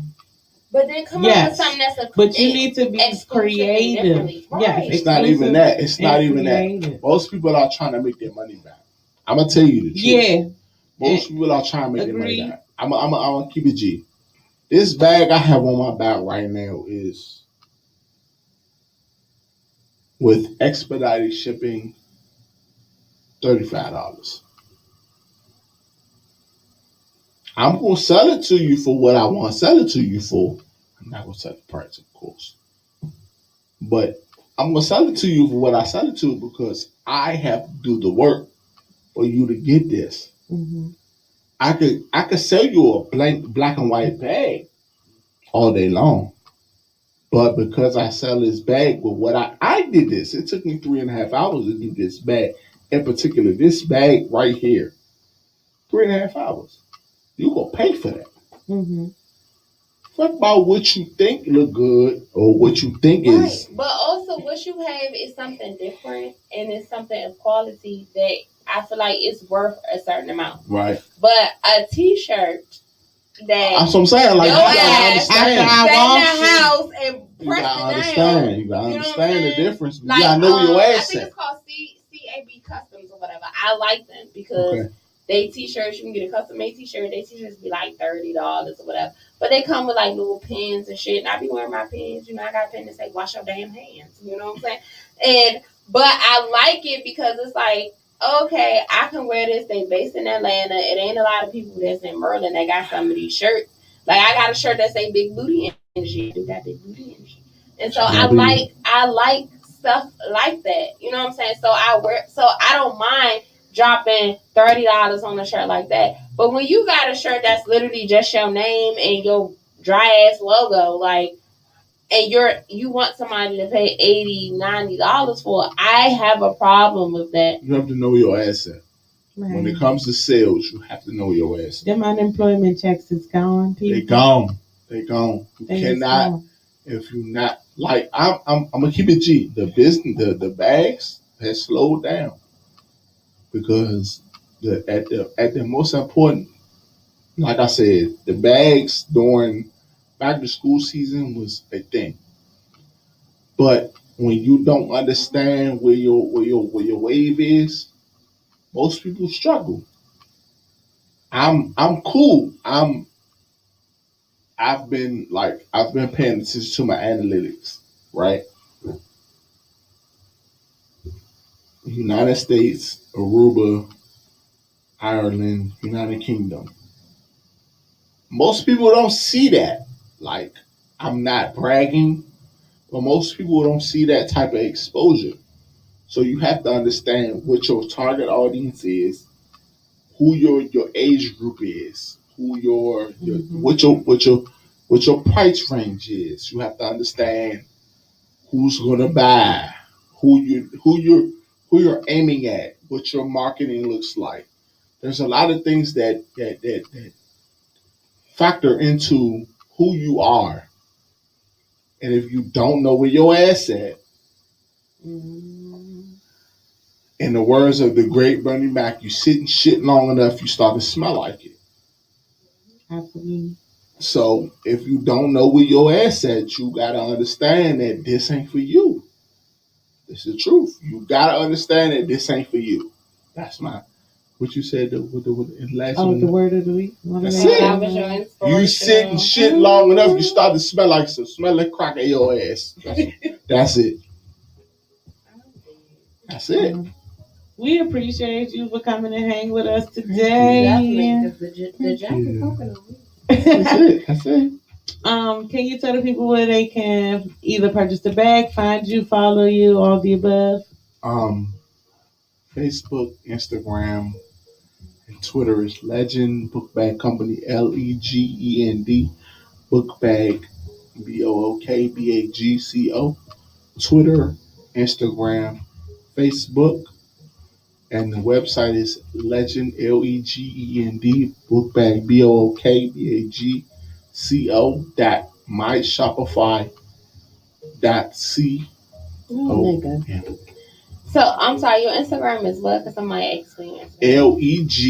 LEGEND Bookbag. Okay. CO. Okay. If you go on the podcast page, it's actually tagged in the promo ad, so you can follow it there. The promo ad had just about all the information possible that I could fit in there. Thank you again for hanging with us today. It's definitely a pleasure. Okay, before I do motivation, I'm gonna go through. There's a couple pop-up shops coming up. You is it one on Saturday for you? Yes, the pop-up shop that I will be doing is in White Marsh. I'm gonna put it on my IG page because I'm helping out one of my friends who sells paparazzi, blessing, bling, and jewels paparazzi. I actually do have her. No, I don't know. I didn't get this from her. I think I got these bangles from her though. But yes, I will be in White Marsh. I know White Marsh is far as hell. So, I definitely will post the flyer on my page. I can't even tell y'all like exactly where it is in White Marsh. Y'all know White Marsh is Baltimore County. But it's several different vendors. It's like a whole bunch of people that's supposed to be there. So I definitely will post that information on my page for the swagger, so you guys will see that sometime this week. But y'all can come out and see me. I will be with paparazzi with Blessing Bling and Jewel. Y'all come see me. So sad news, guys. We will not be in the studio next Sunday because I will be celebrating my birthday. It's my birthday. Shout out to Libras. I love my mama. My mama's a Libra. These unbalanced ass Libras. Shout out to all the Libras in my life. Wait till Scorpio season comes. Don't you do that. Her birthday is exactly 30 days after myself. It's coming. I'm a Scorpio. Don't do that. Don't you do that. I'm a Scorpio. Look, I'm gonna get teamed up. Look. No, you not. I'm gonna tell you, right? So like most Libras are. My mother made me put a damn fork in my eye today. What? Yes. Jumped out at me, thought it was cool. Fork in my eye. I'm blind in one eye as we speak right now. But look, I'm that's so fucking random. Random is very, very random. But it's like, y'all are different. I love y'all though, but I'm not going to judge you. Oh, I love Leo. Listen. Can't do nothing on my It's Libra season, and I do celebrate the whole month. But yeah, so next Sunday we will not be in the studio, so you will hear one of our old shows. 9 times out of the 10, it will be. I don't even know what the fuck you doing next Sunday. She ain't tell me what it is. Come on, girl. Oh yeah, I didn't. So for all the people that I love, because it's not a lot of y'all. Well, that didn't sound right. I'm sorry. Positive energy, guys. Sunday, I do want to do like a social event. It'll probably be at Throw Social Sunday. Can we do brunch? Yes. So I do want to do brunch because Monday is a holiday, guys. Okay, I'm gonna find us a brunch. Can we go to Wilson's Hardware? That's in Arlington. Go to Blackwell. Wilson's Hardware. Go to Blackwell Hitch. Okay, girl, we can talk about it. Go to Blackwell Hitch. I've been to Blackwell Hitch. I've been to all of them. I've been to Blackwell Hitch. That's where the Real Housewives of Potomac did. Yeah, I've been to the one at Alexandria Waterfront. I've been to the other one that's in Baltimore. I've been a couple of. They got another one too. But I ain't go for brunch though. I had a crab cake. That was expensive. Yeah, so we'll be celebrating. You never know. I think we're going to fit in the show. I believe they said Friday. The one band should have a show on Friday. We just waiting for the flyer. Y'all know. I love Damo to Down. That's my brother. That's my whole heart birthday. So y'all know I be supporting the one band. We be there. We be in the shows. We be Shout there. out to the one band. I got a couple good men play with the one band. Shout out to Too Good that was on my lap. Too Good. Sorry, excuse me. Hold the COVID, please. Hold the COVID, please. Don't do that. I tested. Oh, that's why Too Good got off my lap. Good day, my boy. Good day. Too Good definitely was on my lap. Good day, my boy. Good day.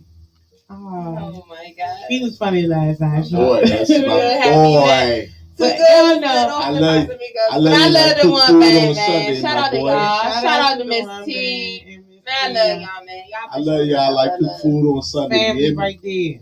Oh my God. Damn. I don't even want to go through no more. He's a but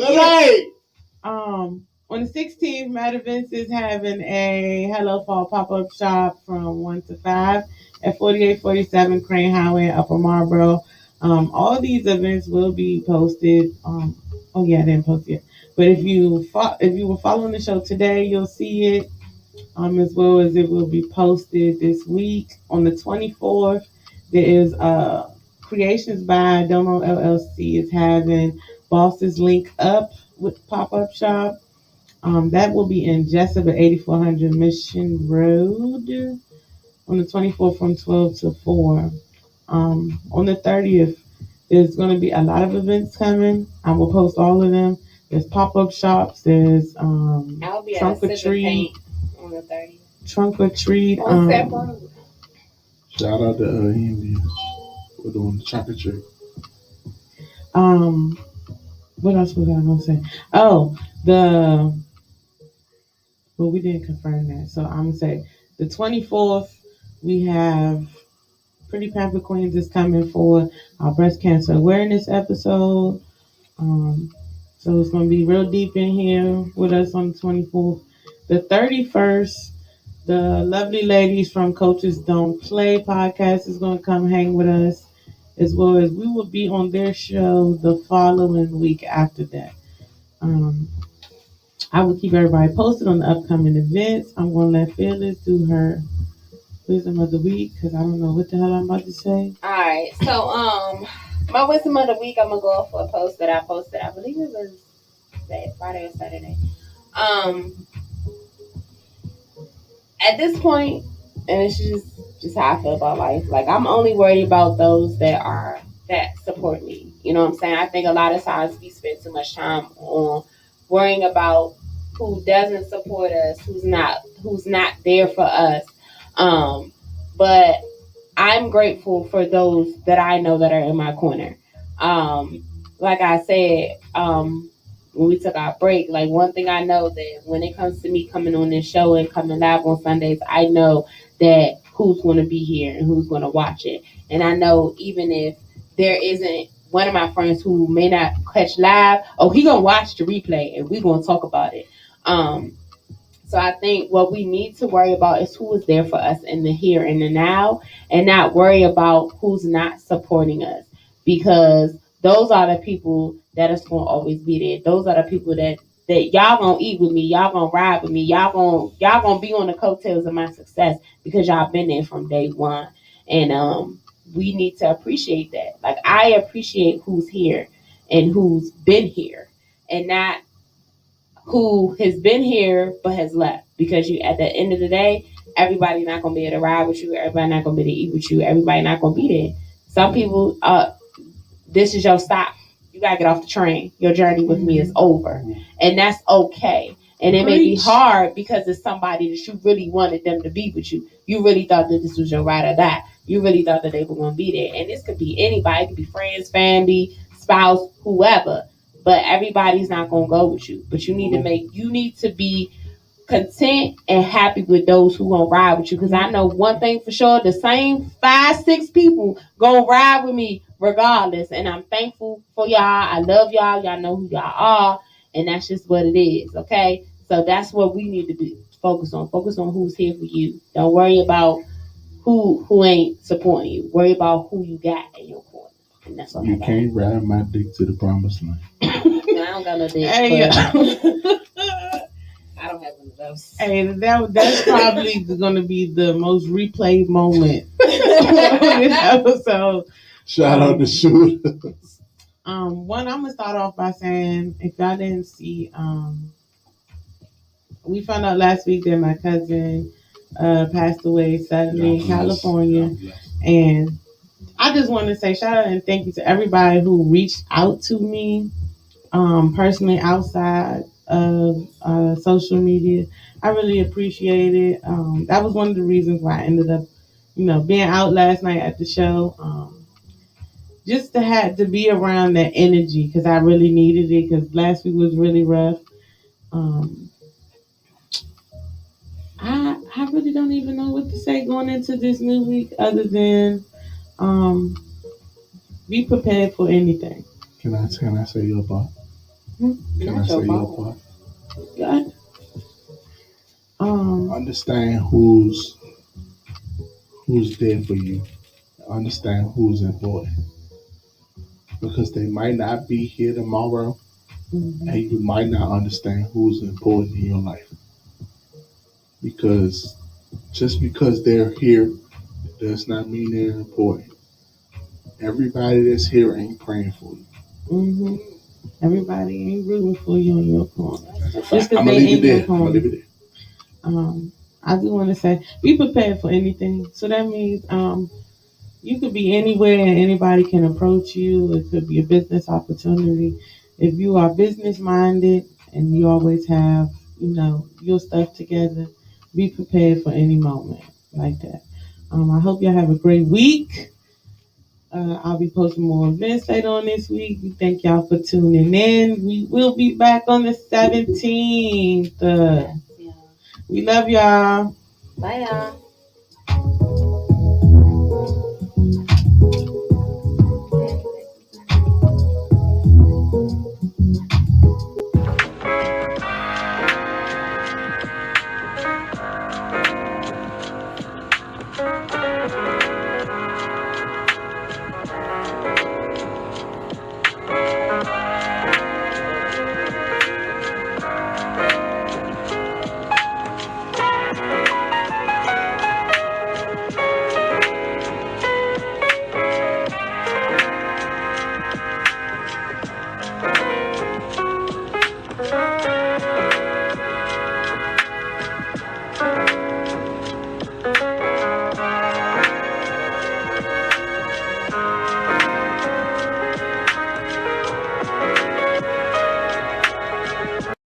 Next, I don't know where I want to go first. I can't drink that white. I'll be crazy. Well, after you already been drinking brown, Yeah, right. I can do that. I'll be seeing what side of the world. Trying to figure out what my life is.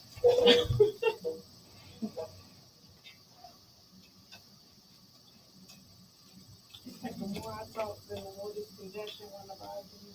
I'm just go away. No, that's real. I did the event Friday, and I was like, oh. Stay away from everybody. And you was looking at me all crazy. I said, I promise you I ain't got COVID. I promise you. And that's why I was like, I don't got COVID. That COVID real, man. That COVID. It sure is. I had COVID. I got COVID. I go on COVID and kill everybody in my house. I got COVID. I'm telling you, I'm literally I'm on Facebook. Pray for my family. That shit ain't no joke. Okay,